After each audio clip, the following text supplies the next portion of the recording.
La lettre est sur votre bureau. Vous la fixez depuis 21 minutes, incapable de l'ouvrir, et pourtant vous savez déjà exactement ce qu'elle contient. Vos mains tremblent. Votre colocataire a reçu sa lettre hier. Il l'a ouverte, l'a lue, et est devenu pâle. Il n'a pas dit un mot. Il est juste resté assis à fixer le mur. Il est parti maintenant. Il a quitté la maison ce matin sans dire au revoir ni regarder personne. Vous prenez enfin votre propre lettre. C'est un papier épais avec un sceau officiel de la marine impériale japonaise et un tampon rouge. Votre nom est écrit en caractères formels. Vous l'ouvrez lentement. Vous avez été sélectionné pour une unité d'attaque spéciale. Il vous est ordonné de vous présenter immédiatement. Unité d'attaque spéciale. C'est ainsi qu'il l'appelle. Cela sonne honorable, prestigieux et important. Mais cela signifie vraiment kamikaze. Cela signifie que vous allez mourir très bientôt, dans quelques jours ou peut-être même quelques heures. Bienvenue dans votre vie de pilote kamikaze, où vous n'avez que 19 ans et où votre pays vient de vous ordonner de faire voler un avion dans un navire. C'est un monde où mourir pour l'empereur est considéré comme le plus grand honneur, où vous n'avez plus que 3 jours à vivre et où vous êtes censé être reconnaissant. Mais vous ne vous sentez pas reconnaissant, vous vous sentez malade, vous avez 19 ans. Vous vous êtes enrôlé volontairement dans la marine il y a 1 an, pensant que vous seriez un pilote qui volerait des missions, mènerait des batailles et peut-être survivrait à la guerre pour avoir un avenir. C'était naïf et stupide. Le Japon perd lourdement, et bien que personne ne le dise à voix haute, tout le monde le sait. Les Américains sont partout avec plus de navires, d'avions et de soldats qu'on ne peut compter.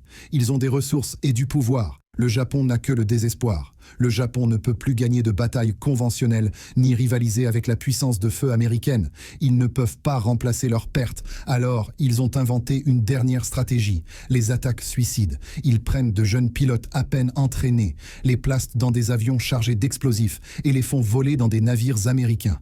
Un avion, un navire, un pilote, une mort. C'est une mort garantie. Ils appellent cela l'honneur et le sacrifice, le vent divin. Ils disent que vous êtes des héros et le dernier espoir pour le Japon. Mais vous n'êtes pas des héros, vous êtes des munitions. Vous êtes des munitions humaines, et c'est tout. Vous vous présentez à la base au quartier général de l'unité d'attaque spéciale. Il y a 50 autres pilotes, tous jeunes, 18, 19, 20 ou 21 ans. Tous sont effrayés, bien que personne ne le dise. Vous pouvez voir la peur et la résignation dans leurs yeux. Ils savent qu'ils sont déjà morts. Le commandant s'adresse au groupe avec un long discours sur l'honneur, le devoir et le sacrifice. Il dit que l'empereur, le Japon et vos familles ont besoin de vous et que vous serez à jamais commémorés comme des légendes immortelles.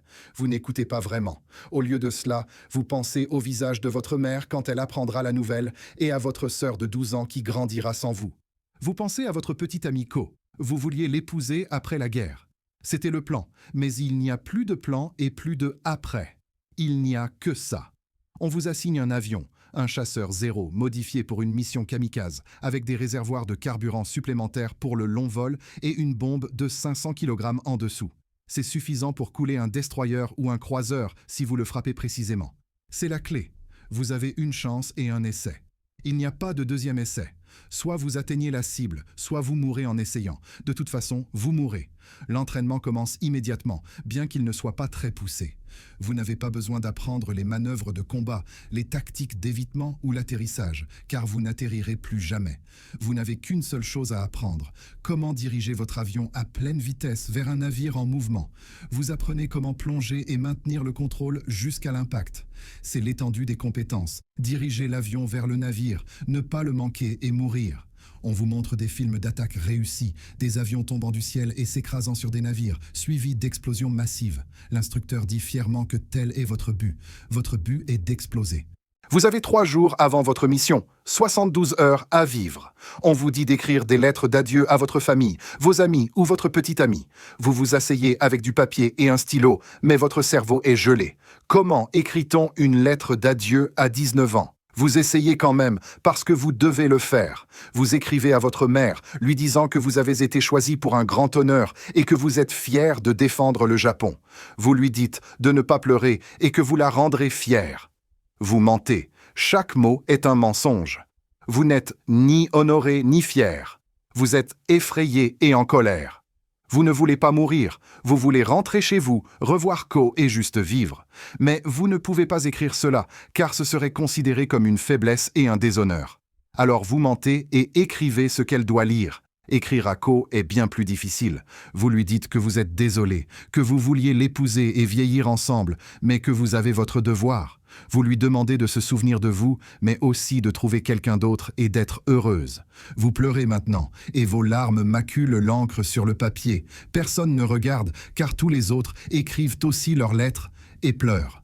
Ce n'est pas juste ou correct, mais la justice n'a pas d'importance ici. Seuls les ordres et l'empereur comptent. Vous n'êtes qu'un outil jetable. La veille de la mission, il y a une cérémonie traditionnelle. Vous recevez un bandeau blanc avec un cercle rouge, le soleil levant, symbole du sacrifice. Les 50 pilotes le portent. Un dîner spécial est servi avec la meilleure nourriture que vous ayez eue depuis des mois, y compris de la vraie viande et du riz frais. C'est votre dernier repas, et tout le monde le sait, même si personne ne le dit. Le commandant prononce un autre discours sur l'honneur, mais vous ne faites que regarder vos amis. La moitié d'entre eux pleurent et essaient de le cacher.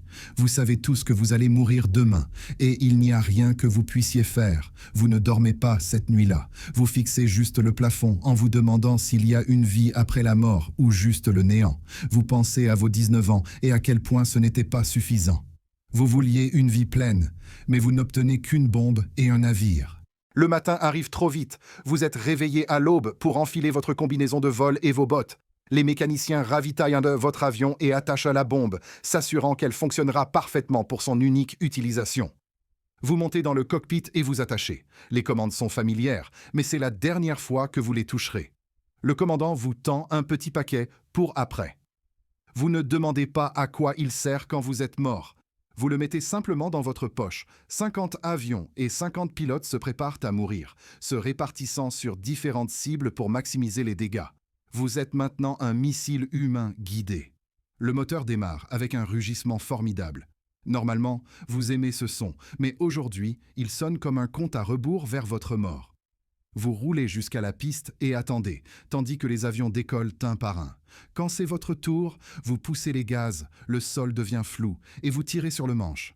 Vous êtes en l'air et vous volez vers votre mort. La flotte américaine est à 2 heures, encore 120 minutes à vivre. Vous volez en formation avec 9 autres avions. Soudain, un pilote rompt la formation et fait demi-tour vers la base, choisissant la vie plutôt que le devoir. Vous ne le blâmez pas, et une partie de vous voudrait le suivre, mais vous continuez tout droit vers les Américains. Vous voyez la flotte, des dizaines de navires massifs hérissés de canons. Ils vous voient aussi, et immédiatement le feu anti-aérien commence. Un avion à côté de vous explose par un coup direct et disparaît en 1 seconde. 7 avions sont encore là. Vous choisissez un destroyer et piquez. Le feu anti-aérien est intense et un obus traverse votre aile, mais vous continuez de piquer à pleine vitesse. Le navire se rapproche et vous pouvez voir les marins courir paniqués. C'est le moment. Dans ces dernières secondes, vous pensez à votre mère, votre sœur, Echo. Vous criez de terreur et de rage, un dernier cri que personne n'entendra. Le navire remplit votre champ de vision. Vous voyez les visages des marins et vous fermez les yeux. Impact. Tout devient blanc, puis rien. Pas de douleur, pas de bruit, juste rien. Vous aviez 19 ans. Vous avez écrit des lettres hier et vous êtes mort aujourd'hui. Vous n'avez jamais vécu ni choisi votre propre chemin. On vous a dit de mourir pour votre pays, alors vous l'avez fait. Cela en valait-il la peine ? Le navire que vous avez frappé a survécu. Il a été endommagé, mais réparé en 1 mois. Vous êtes mort en vain, juste une autre vie gâchée dans une guerre qui était déjà perdue. Et à propos des jeunes hommes envoyés dans des guerres qu'ils n'ont pas commencées, examinez la vie d'un soldat des tranchées de la Première Guerre mondiale. Ces garçons étaient aussi des adolescents jetés en enfer et à qui l'on a dit de mourir pour leur pays.